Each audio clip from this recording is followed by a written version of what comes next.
Magandang hapon po sa ating lahat. Sa aking mga kapwa mag-aaral, magandang hapon. Sa aking minamahal na instructor, Ma'am Glyza Arhopia, magandang hapon po. Ngayon po ay ating pong tatalakayin ang paksang Developing on Grade and Cultural Relevant Instructional Materials.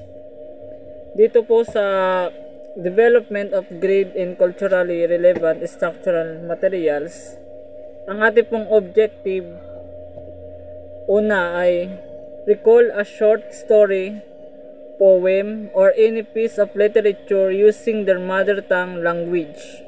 Pangalawa po sa objective, analyze a piece of literature written in mother tongue to determine the basic elements of a short story.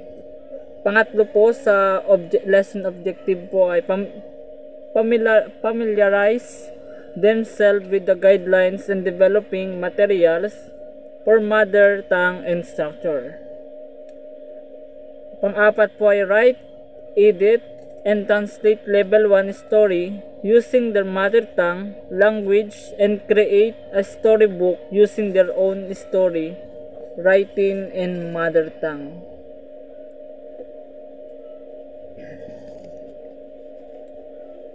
Ito naman pong ay parang pinagawa na po sa atin yung tinatawag na IMS.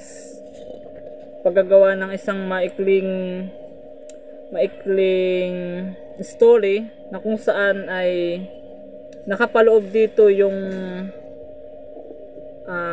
mahalaga gaya ng kung paano natin ginagamit yung mother tongue sa pamamagitan ng paggawa ng short story. At dito rin ay mayroon mga guidelines upang gumawa tayo ng isang short story.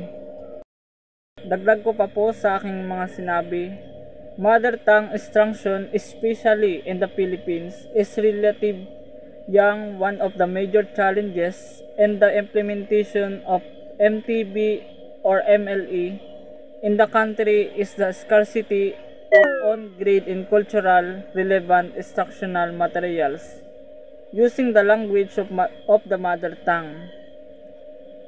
Itong daw pong mother tongue ay may isang one of the major challenges bago implementation dito sa ating bansa, lalo na sa mga mababang paaralan gaya ng elementary. Sabi po dito, hence being a teachers of mother tongue as a learning area, you are also expected to develop your own instructional materials or IM.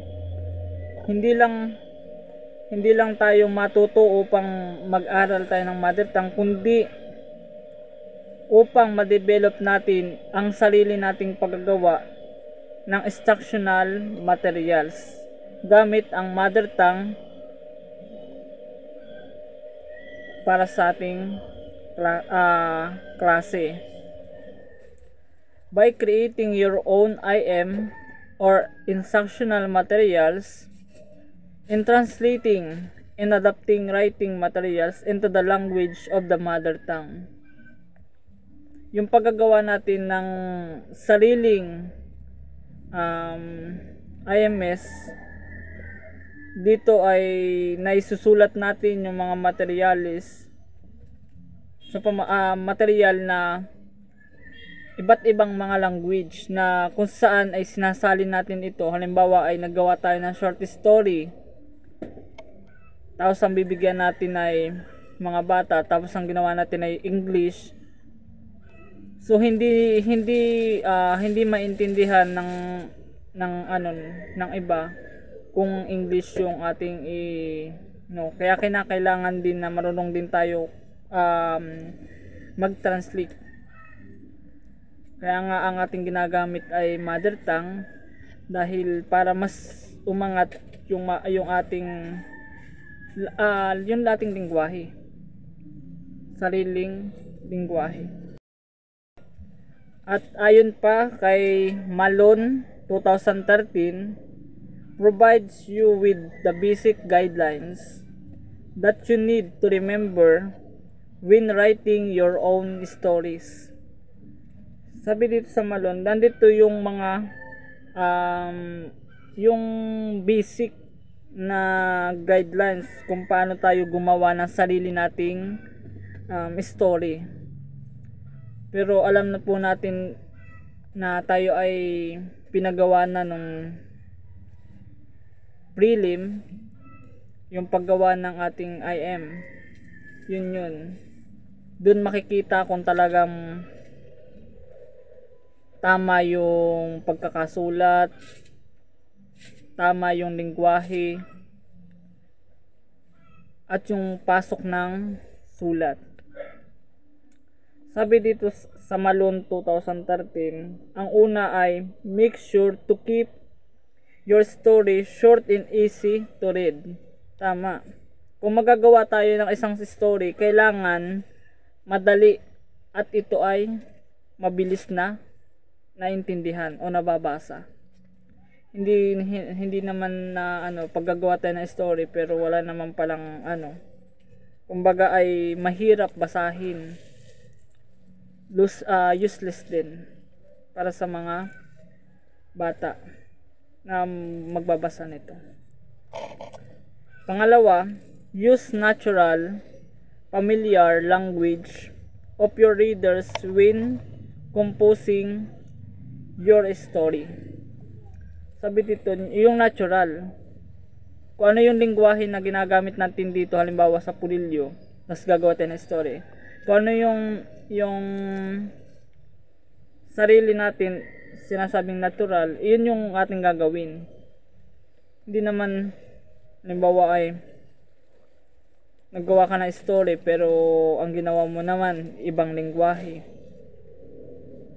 Paano na lang kung ang magbabasa na ito ay taga dito siyempre hindi maintindihan. Kaya kinakailangan pag magagawa ng story yung natural or yung sariling lengguwahe, your own language.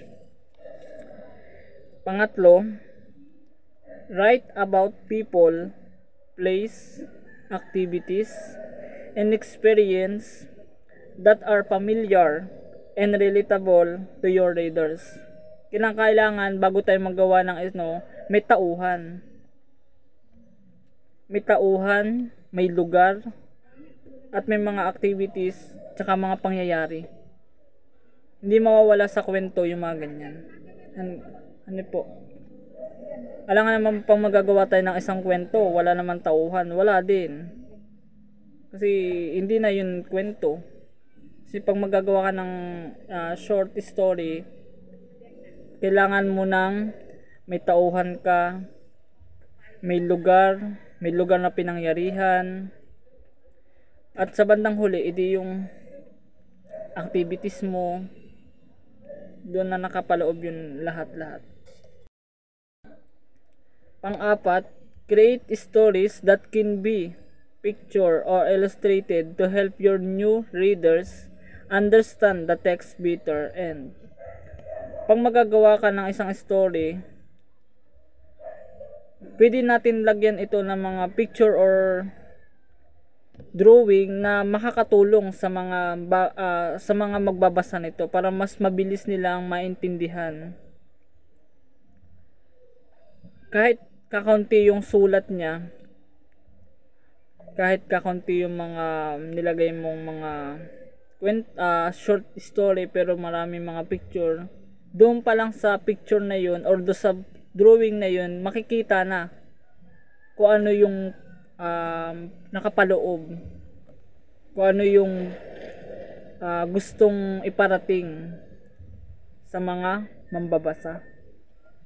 Panglima, write for a specific person who you think represents the people who will read your story. Kinakailangan sumulat ka ng isang specific na person na kung saan ito yung iyong nirepresenta. Kumbaga, ito yung naging inspiration natin upang gumawa tayo ng isang kwento na short story. Kasi lahat naman ng nagagawa ng story is may may doon siyang inspiration. Yung taong iyon, diba? Kung magagawa tayo ng mga story, kwento, parang yung kung ano yung inspiration natin sa taong iyon, parang doon natin dinadaan sa paggagawa ng kwento or short story.